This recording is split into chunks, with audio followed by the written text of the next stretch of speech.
সম্মানিত দর্শক, আসসালামু আলাইকুম। আজকে দেখাবো আপনাদের 48 থেকে 50 ইঞ্চি বডির কামিজের কিভাবে প্লাজো কাটিং করবেন এবং কত সহজে করা যায়। আজকে সেই বিষয়টি নিয়ে কাটিং করে আপনাদের দেখাবো। দয়া করে ভিডিওটি স্কিপ না করে ফুল ভিডিওটি দেখবেন, তাহলে অবশ্যই আপনি এই ধরনের কাটিং খুব সহজে শিখে যাবেন। আমরা কথা না বাড়িয়ে কাটিং এ চলে যাব। তো এই জায়গায় কাপড় নিয়েছি আমি 2 গজ 4 গজ পরিমাণ কাপড়, 2 হাতা পানা কাপড়। তো কাপড়টিকে আমরা সুন্দর করে এভাবে ভাঁজটি খুলে নিব। তো ভাঁজটি আমাকে খুলে নিয়ে সুন্দর করে আমাকে এভাবে 4 পার্ট আমরা এক জায়গায় করে নিব। তো কাপড়টি সুন্দর করে ভাঁজ করে নিতে হবে। তো নেওয়ার পর আমরা যে কাজটি করব, উপর থেকে আমরা একটা দাগ করে নিব। এই জায়গা থেকে আমরা রাবারের জন্য 2 ইঞ্চি পরিমাণ একটা দাগ করে নিব।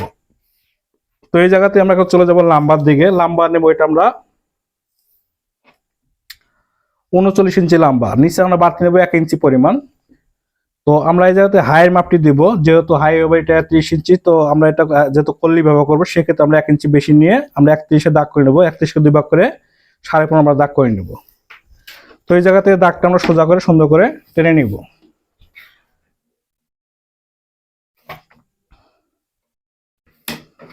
তো দাগটি আমরা টেনে নিলাম। এখন আমরা চলে যাব রানের যে লুজটি হবে। আমরা রানের লুজটা কত নেব, 31 ইঞ্চি। তো 31 2 ভাগ করে 1 ভাগ নিব 15.5। তো এই জায়গা থেকে আমরা নিব বিলের জন্য 54 ইঞ্চি। তো 54 4 ভাগ করে 1 ভাগ নিব 13.5 এবং হাফ ইঞ্চি নিব শিলার জন্য। এই জায়গাতে নিচের লুজ নিব আমরা 18 ইঞ্চি। 18-কে 2 ভাগ করে 1 ভাগ নিব 9 ইঞ্চি এবং কাপড় বাড়তি নিব 1 ইঞ্চি। তো এই জায়গাতে সুন্দর করে আমরা এটা শেপ কাট দিয়ে সোজা করে সাইডে টেনে নিব এবং আমরা এই জায়গা থেকে দাগটি বাড়তি কাপড়টিও এটা আমরা দাগ করে নিব।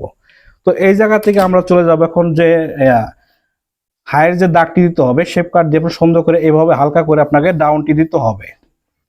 তো সঠিক নিয়মে কাটিং করতে গেলে অবশ্যই আপনাকে এই ভিডিওটি দেখতে হবে, তাহলে অবশ্যই আপনি এই ধরনের কাটিং খুব সহজে শিখে যাবেন। তো আমরা এটা কল্লি ব্যবহার করবো, সেক্ষেত্রে আমরা কাটিংটি করার পরে কল্লিটি কাটিং করে এই জায়গা সেট করে আমরা দেখাবো। তো আমরা কাটিং এ চলে যাই।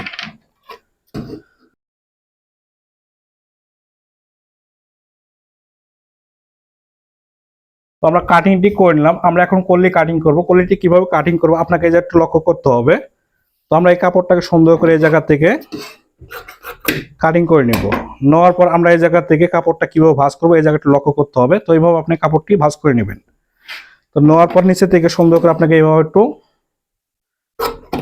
ডাউন দিয়ে কাটিং করে নিতে হবে। আমরা এটা লম্বা নেব 6.5 ইঞ্চি। তো 6.5 আমরা নিয়ে সুন্দর করে এটা হালকা করে রাউন্ড দিয়ে কাটিংটি করে নিব।